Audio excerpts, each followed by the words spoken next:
So, Cliff, let's start talking about the campaign a bit. Yeah, man. Obviously, it left the first game ended on a cliffhanger, and we don't really know what's happening. Is this one going to be kind of more focused on the characters, you think, or is it going to be more saving the world type stuff? Well, you're still saving the world, but at the same time, it's more of a personal story. You have Marcus and Dom right here, and Dom's looking for his wife at the beginning of the game. By the way, that crane right there, Marcus will be able to operate in the full version, and he'll guide Dom across on the other side of it. A little vertigo moment here. And so the game is more epic in scale, but it's also more personal as far as kind of getting to know who these guys are and what motivates them and what's going on in this world. Obviously, co-op is going to play a huge part in the game. How are you going to work out the storyline when playing co-op? Is it still going to be the same sort of cutscenes and things like that? Yeah, I mean, cutscenes sometimes get kind of a bad rep, and for me, narrative-wise, it's just one of the other tools that we use as designers to kind of like tell the experience of what we're doing, right?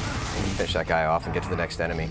And we tell the story by having voices over PA systems. We have these things called discoverables where players can find like a piece of paper that reveals a little bit of information about what's going on in the world, and all those different devices. That's a Mauler, by the way.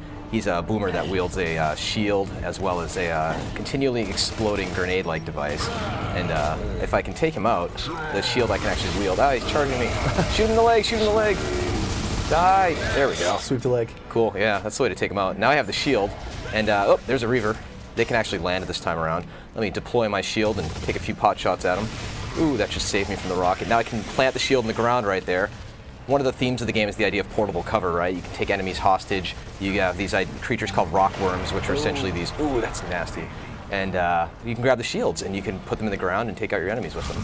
Oh, here's another one of those bastards. Let's see if I can knock this guy down. And still, what do you think I go for the curb stomp? There we go. Oh.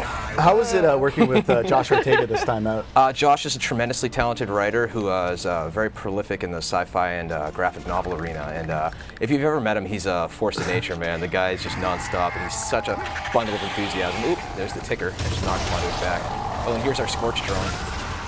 You can blow up his backpack, by the way. And narrative's incredibly important to us. I mean, Gears 1, it's still very much kind of a summer blockbuster type of experience, but we really want to kind of get to know these guys a little bit better and introduce a couple other characters. We have Dizzy, who's a truck driver. We have Ty, who's kind of this honorable Pacific Islander warrior type guy.